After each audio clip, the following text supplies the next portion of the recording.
Namaste, adventurers, and welcome to Soul Horoscope SuperScope Weekly Report.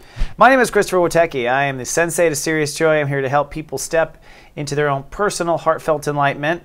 And this is for Sagittarius and Sag Risings, who I call the adventurers. You are all about step 3.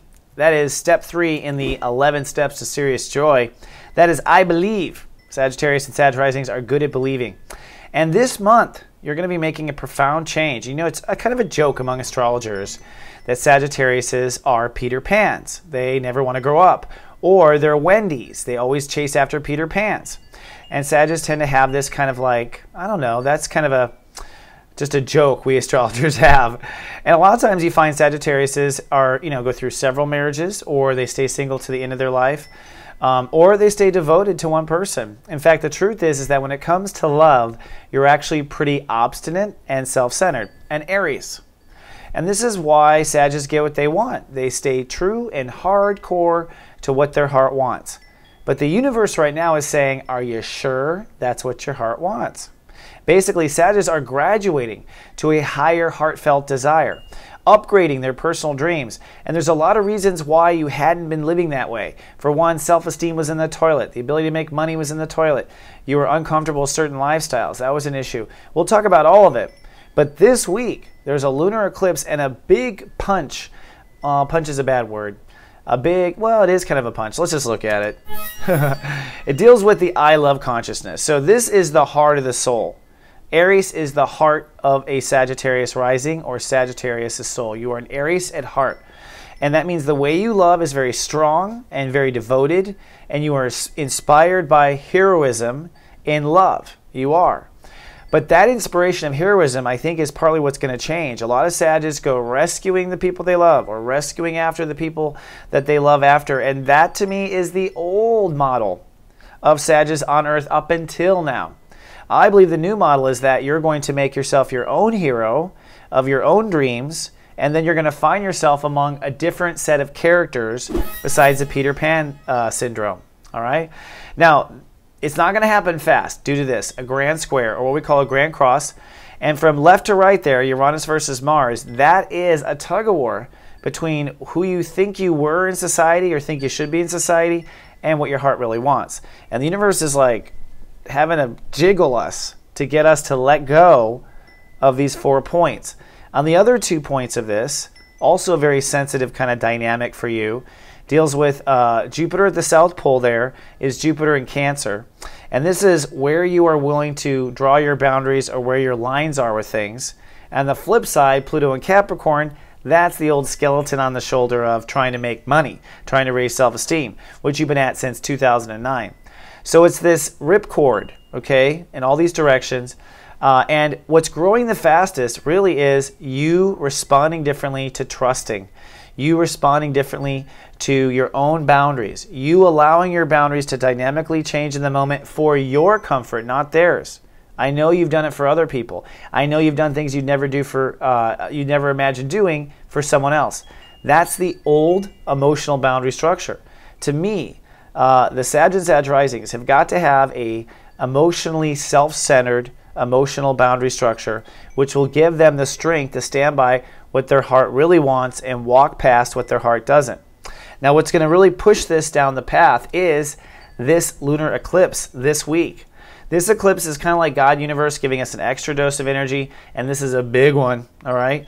What it's going to do is erase something you were aiming for in society, take away some old dreams, some old legacy, some old social ambition. Any of the friends, associates, etc. tied to that social ambition will likely also go.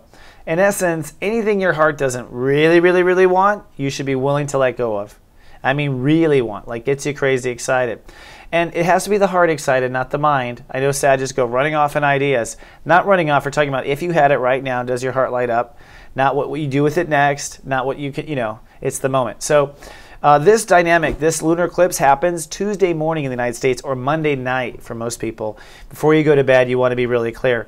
For Sag and Sag Risings, it's going to be a blast of super peaceful energy at step 25, which is Basically, a big gust of wind to pull you into a peaceful neighborhood. That's the best way to look at it. You're going to get pulled into a peaceful neighborhood, which means you get yanked out of the chaotic neighborhood. Turns out the peaceful neighborhood is the one that's aligned with the hearts like yours. So this allows you, by changing how you feel like you belong in the world, by letting go of an old social title, an old idea, an old attachment to an old ambition, you free your heart to have what it really wants, and you free yourself to see what that really is. And that's what this eclipse is this week. So I'm trying to think about slides. So again, as we go to bed Monday, you want to be really clear on what it is you're willing to let go of. On Tuesday, we have the eclipse early in the night, like around, it peaks at 3:45 a.m. New York time or East Coast time in the United States. And right away, after you have this release of letting go of old attachments to social stuff, you will see that the moon crosses through Scorpio, and this is a whole interfaith change. So you might be really moody Thursday and Friday. And I have to say, eclipse energy can hit you 3 days before or 3 days after. So it's possible that way back on Sunday of this week, on the 13th, you start to feel the eclipse collapse right then. Very common that it happens early, especially for my viewers. Not sure why. So that said, it's a real test of faith Wednesday and Thursday. But the moon comes into Sag, so it's a strong, sunny and cool, more confident Friday for you. And what you're doing by that time is you're going to have to commit at this point. Commit to what your heart really wants. And what your heart really wants is, it feels right, it makes sense. That may be all you know. And you may be turning a blind corner, and you may be waving goodbye and hoping your life will not be let down around the corner. And it won't, from my visibility. I've been doing this for about 7 years, but this is a very powerful one, I gotta say. So this week, in essence, is your passionate strength to live that hero, that passionate hero inside of you that's normally the hero for everyone else, needs to be your own inner child's hero. Needs to be stand up for you, put on the cape and rescue you. That turns into courage for your life. And you're going to need the courage to let go of old dreams, old titles, and old affiliations so the universe can blow into your life what you really want. And this ultimately means remaining flexible with your boundaries and recognizing that your self-esteem and your money has to only go up. There is no stepping back at this point, just so you know. Now, for those who are 3VQs or have Venus in Sagittarius, the adventurous lovers on the planet, things are changing at the fundamental level for you to have love in your life, which is the way you respond emotionally. Basically, through Home Family Foundation, you are healing old childhood wounds that are allowing you to prepare for love.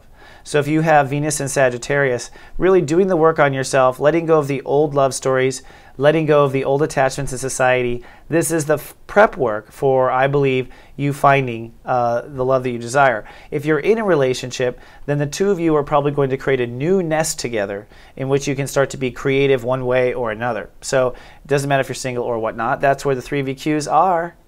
Now, looking at the whole month, I've got a megascope that I offer for $13.95 at soulmart.me, where you can find out how this ends. I do some backstory work on Uranus and Aries and how long you've been working to change your heart and when your love story changed. So this is well worth the download, and it's available on many devices at soulmart.me. Much obliged. I also do real-time life coaching in the minute. I would text people based on their time of birth through the day. It's called giavenus.com. I have some information and videos there if you're interested. And if you're watching on YouTube, we ask please subscribe to our channel. We also now have a page on Facebook at soulgarden.me. You can like us there and stay in touch with us, or come to soulmart.me and come on our mailing list. I mail everyone the zodiac weather every day and the horoscopes once a week, so I can deliver to you the goods. All right, my Sagittarius and Sag Rising, so grateful that you come every week. Really listen to your heart, not your mind, not your ego, your heart, what the inner child wants. Remember, the inner child is never more than 7 years old.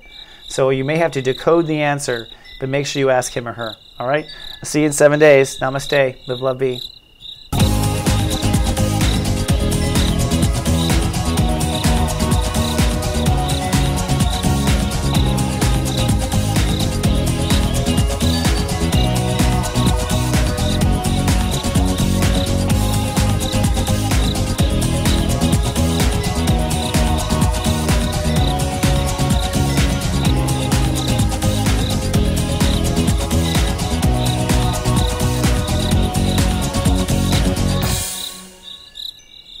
Soul Garden.